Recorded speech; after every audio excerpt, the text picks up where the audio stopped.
Chase Blue Futon, out of the box, out of the wall. This one is going to be Need for Speed based off the EA Sports game. Have I seen Need for Speed? Yes, I actually seen it multiple times. I think I saw it in theaters.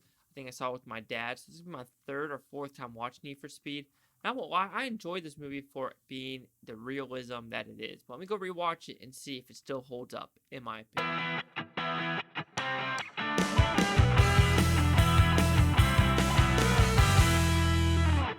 So what is Need for Speed about? It's pretty simple. Aaron Paul has a garage, has been having his garage for a long time with his dad, but his dad passed away. He's down on luck with his money. Dominic Cooper used to be part of the town, but 10 years later, he's like, I want you to remodel this Ford Mustang, the one that Shelby and Ford wanted to make together.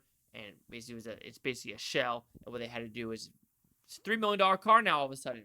But in a race, Dominic Cooper, Aaron Paul, and one of Aaron Paul's best friends, his best friend dies in a car accident. And this makes Aaron Paul have to go to jail for 2 years while Dominic Cooper drives away in the sunset and marries the dead person's sister. Woo, buddy. But now, Aaron Paul's out of jail. He has to get his crew back together, and he's got to do this race that Michael Keaton puts on and bring justice to Dominic Cooper's character. So what I like about this movie, wait a minute, hair on the glasses. All right, we can continue on. So what I like about this movie, I like the realism. Like I said in the beginning, this is a 2-hour movie, and there's still hair. My perfumes are good now, guys. Anyway, so with this movie, realism. You know how Fast and Furious now is going to the more of the jumping cars through buildings and doing the unrealistic stuff. This one, the director said, I want all of the action to be real. I want Aaron Paul to be driving the cars as much as possible. I want Dominic Cooper to be driving the cars as much as possible. I think it's hysterical. In the bonus features, he's like, when driving this pretty fast, I could act like I'm not scared. And I could see how they could be scared because, like I said, Aaron Paul does some fantastic stunts in this movie, as well as just the whole aspect of them wanting to do everything realistic with the cop cars and kind of have a homage to the original Need for Speed. Like Hot Pursuit, that is a Need for Speed in my opinion. That is number one. The Hot Pursuit original one on PC, I think it was a 98 one, where it was basically you versus the cops, and this kind of had the last end of the movie was kind of like that. But with this movie, the positive is the acting's good. Like I said, Rami Malek's in it, Dominic Cooper, Dakota Johnson's in it, surprisingly Michael Keaton, Kid Cudi's in it, and with that, great acting. But the story is completely cheesy, and here's why it's cheesy. All right, so Kid Cudi's character is supposed to be in the army. Is he a sergeant or a major? Because they call him a sergeant and a major in this movie, and he's a pilot. He's gonna be a major, but you're gonna call him Staff Sergeant Sergeant Jackson in this movie. So that makes zero sense in this movie. Also, the very end, I understand Michael Keaton's character. He used to be a racer. And he used to, he does his De Leon, I think that's what it's called. It's called the De Leon. But in doing this race, you're supposed to, grab all their cars. You're supposed to basically, the race is for it all. For all the cars, all the cash prize. But the problem is all the cars wreck. So I'm just trying to think in the past De Leon races, are cops always there? Because if cops are always there during the De Leon, how does the winner get the loser's cars when they're all wrecked?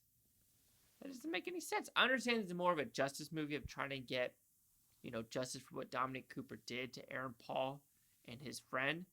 But the whole De Leon race, to me, doesn't make sense. It really doesn't. When you're thinking about the race is only 6 people, you need cars, and the winner takes all.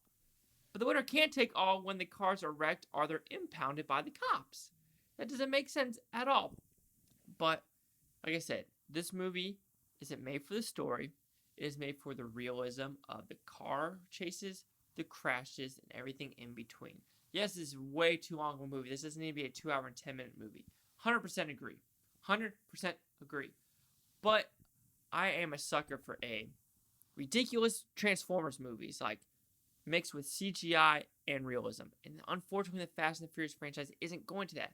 Like Fast 5 in Brazil, perfect amount of realism and CGI. What Justin Lin did with that movie, fan-freaking-tastic. Same with Need for Speed. I enjoy it.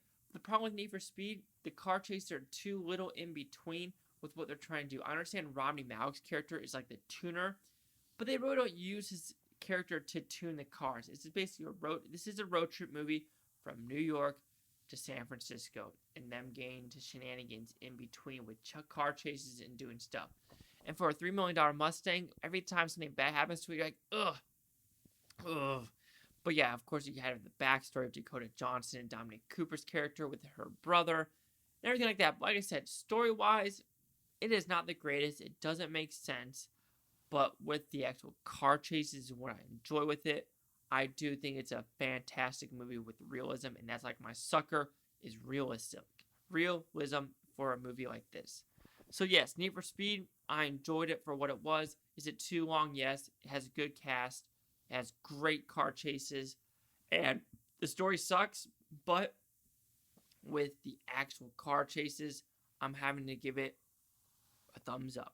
So Need for Speed will receive a 3 out of 5 Blue Futons, which equals at 60%. But see what the critics and scores gave this one. So the critics didn't like it. 23% with 182.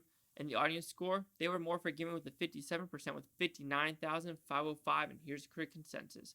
With stock characters and a preposterous plot, this noisily diverging video game adaptation fulfills a Need for Speed and little else. Diverting. I think that's what it is. I can't speak at all to save my life, guys. Anyway, yeah, I'm with the audience on this one. This is for the fantastic realism car chases that Aaron Paul's actually driving. There's a good bridge sequence. It's absolutely fantastic with all the shenanigans happening that really starts the movie off. But it's a fantastic car wreck. It's fantastic what Aaron Paul does with, sliding the camera perfectly to, in frame. What he does is, it's perfect. And it's fantastic. But anyway, do you agree with the 57, the 23, or the 60? Chase out the Blue Futon. Like, comment, subscribe. Let me know what you think is Bluetonian. You Blue Futonians. Thanks for watching. Have a great day. With the Need for Speed in general, I do own all the games. And I wish they would go back to the Need for Speed Hot Pursuit days. But they keep trying to make it, like Fast and the Furious, which is whatever. But if you make it like a Need for Speed and Burnout mix, ooh, buddy, make it a Burnout and Need for Speed with those Burnout underwear streaks. What?